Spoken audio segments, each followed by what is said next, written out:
কদিন পরেই শারদীয় দুর্গোৎসব। রাজশাহীতে হিন্দু ধর্মাবলম্বীদের এই উৎসবকে কেন্দ্র করে কঠোর নিরাপত্তা নেওয়া হয়েছে।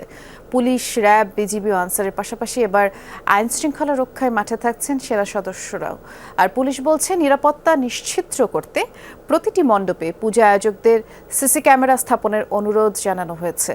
রাজনৈতিক ও সামাজিক সংগঠনগুলো এবার তাদের পক্ষ থেকে স্বেচ্ছাসেবী মাঠে রাখবে। প্রতিমার অবয়ব দাঁড়িয়েছে এখন প্রতিমা শিল্পীদের ব্যস্ততা কারুকাজ নিয়ে। বাংলা ক্যালেন্ডারে বৈশাখ মাসের মাঝামাঝি সময় থেকেই রাজশাহীতে শুরু হয়ে যায় প্রতিমা তৈরির কাজ। এবারও তার ব্যতিক্রম হয়নি। কয়েক মাসের পরিশ্রমের ধারাবাহিকতায় এখন রং চড়ানোর পালা প্রতিমায়। কাজ তো শুরু হচ্ছে বৈশাখের মাসের 15 তারিখ থেকে শুরু হয়। প্রতিমা ধরেন যে বেশি করে প্রতিমা 28-30টা প্রতিমা বানানো হয়। তার মধ্যে ধরেন যে এখনো কাজ কিছু বাকি, 10-12 দিন সময় আছে, এর মধ্যে আমরা রং শেষ করব আশা করছি। বাঙালি হিন্দুদের সর্ববৃহৎ এই ধর্মীয় উৎসব ঘিরে এবারও আইন শৃঙ্খলা বাহিনী নিচ্ছে বাড়তি নিরাপত্তা ব্যবস্থা। পুলিশ জানিয়েছে, রাজশাহী মহানগরীর প্রতিটি মণ্ডপে আনসার ও পুলিশ সদস্যরা সার্বক্ষণিক নিরাপত্তায় থাকবেন। মহানগর পুলিশের বিশেষভাবে প্রশিক্ষিত ক্রাইসিস রেসপন্স টিম থাকবে বিশেষ দায়িত্বে। আমাদের যে নিরাপত্তা ব্যবস্থা সেটা থাকবে। আর আমাদের বাড়তি সুবিধা হলো এবারে মাঠে সেনাবাহিনী আছেন।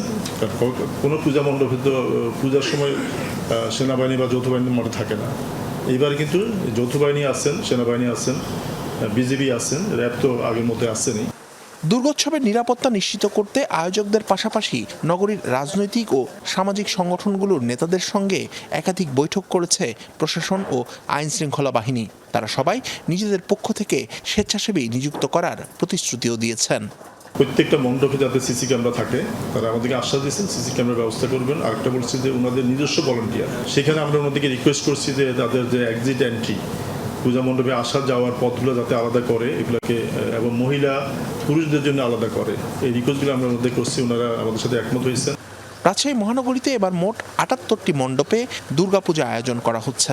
আইন শৃঙ্খলা বাহিনীর পাশাপাশি সিটি কর্পোরেশনের পক্ষ থেকে একটি ফোকাল পয়েন্ট করা হবে, যা যে কোনো পরিস্থিতি ওয়ান স্টপ সার্ভিসের মাধ্যমে মোকাবিলা করতে পারবে। শিবলী নোমান, যমুনা নিউজ, রাজশাহী।